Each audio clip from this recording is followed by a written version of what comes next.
The Chinese court hearing the corruption case against disgraced politician Bo Xilai has released videotaped testimony from his wife, whose murder of a British businessman set off the scandal that ruined Bo's career. The video of Gu Kailai, played in a Jinan court on Friday, was intended to bolster bribery allegations against her husband, who has launched an unexpectedly spirited defense. Gu has not been seen since August 2012, when she was convicted of murder in China's worst political scandal in decades. In the video, Gu said a businessman accused of bribing Bo was a family friend who did many favors for them in exchange for her husband's help. The businessman, Ming, is from the northeastern city of Dalian, where Bo was once a top official. Prosecutors say Bo took $3.5 million in bribes from two businessmen, and that he instructed an underling to keep quiet an $800,000 payment to the city, according to updates on the microblog website Sina Weibo posted by the Jinan Intermediate People's Court. Gu said Zhu often paid for the family's international air tickets and brought gifts that included expensive seafood. She said her son received an electric stand-up scooter from Zhu,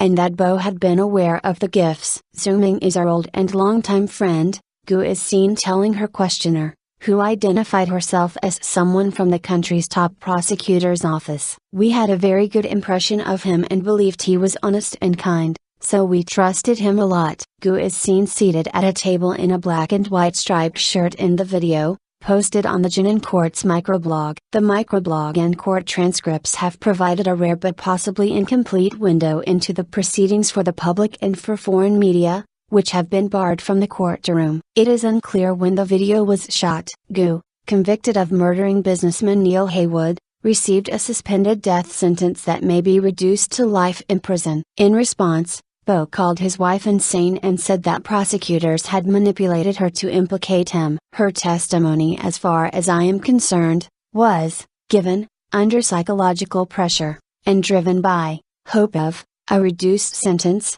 he said. According to the court, the trial, which was expected to last 2 days, saw proceedings adjourn on Friday with the chief judge calling proceedings to order again on Saturday. A mad dog. The trial was delving further into the bribery allegations on Friday before moving on to charges of embezzlement of government funds and abuse of office. The Communist Party hopes the trial will show that it is serious about cracking down on widespread corruption in a transparent way. Its openness in releasing transcripts of the proceedings underscores its confidence it can weather any damage to its reputation from a case that exposed the illicit machinations of an elite family in China's communist establishment. Bo's defense on Thursday focused on challenging the prosecutor's evidence that he provided political favors to the two businessmen. He said he barely knew the men and argued that he was ignorant of the favors they were providing his wife and son. At one juncture, Bo called one of the men his is alleged to have taken a bribe from a mad dog who was framing him. During his defense, Bo thanked the judge for letting him speak, asserted that he was pressured into making a confession and was selectively contrite. I'm not a perfect man, and not a strong-willed person, I'm willing to take responsibility for that, Bo said. But as to the basic facts of whether I am guilty or innocent, I must say my piece. Unprecedented trial. The opening day of the trial on Thursday marked the first time he was seen in public in 18 months, since shortly after the scandal emerged. Al Jazeera's Harry Fawcett, reporting from outside the courthouse in Jinan, said that on the first day Bo very much challenged every accusation that was thrown at him. Our correspondent added that Bo had gone rogue and entirely off script and had caught the Chinese authorities off guard with his words. But this is in some way convenient for the authorities who want to show the trial is a fair legal process. And that, Bo, is being given the opportunity to stand up for himself, Fawcett said. It's a really, incredibly, unprecedented trial.